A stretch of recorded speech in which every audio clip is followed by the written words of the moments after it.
Not always, but typically there have been some initial negotiations before the attorney is involved. Sometimes they will have me get involved from the very beginning.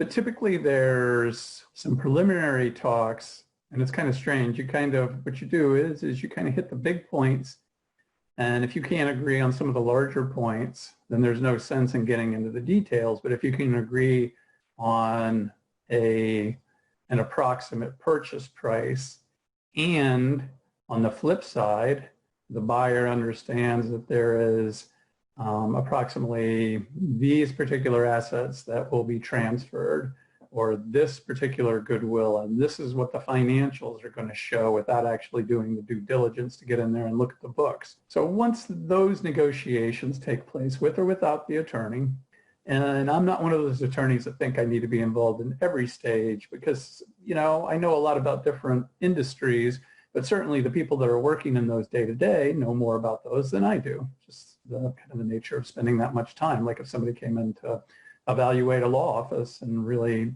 didn't practice law, it'd be pretty tough.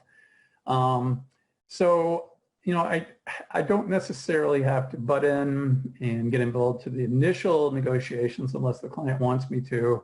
And then once those, I just basically tell them, look, don't sign anything. Don't actually agree orally to anything. Just kind of throw out the figures and see if you can come to some common ground.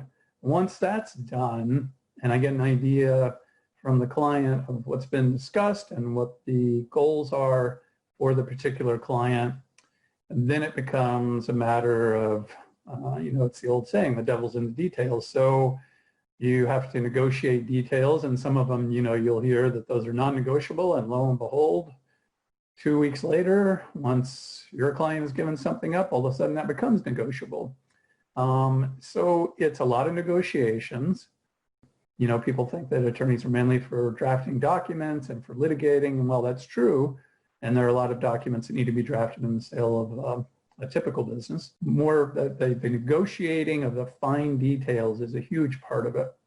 Then once those are done, it can either be a joint effort between the counsel for the seller and the counsel for the buyer, or the counsel for the buyer can draft those documents, or the seller.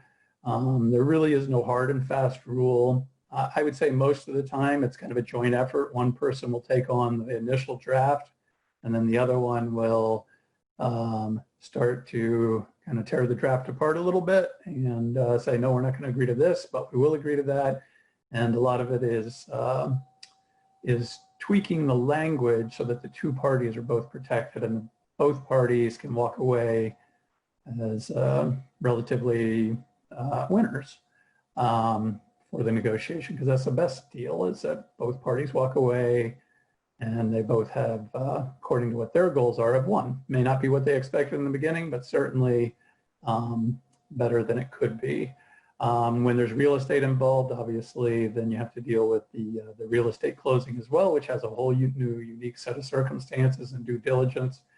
You have a lot of times when you have either services or production of goods. You have equipment that's involved, which can be very, very expensive. You have bill of sales. You have to figure out what's going to stay, what's going to go, what the value is of the equipment.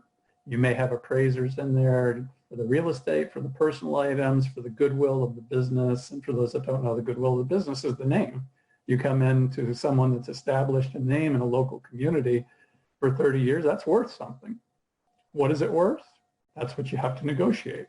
So that's a kind of a broad overview of what the attorney's role is in the purchase and sale of a business.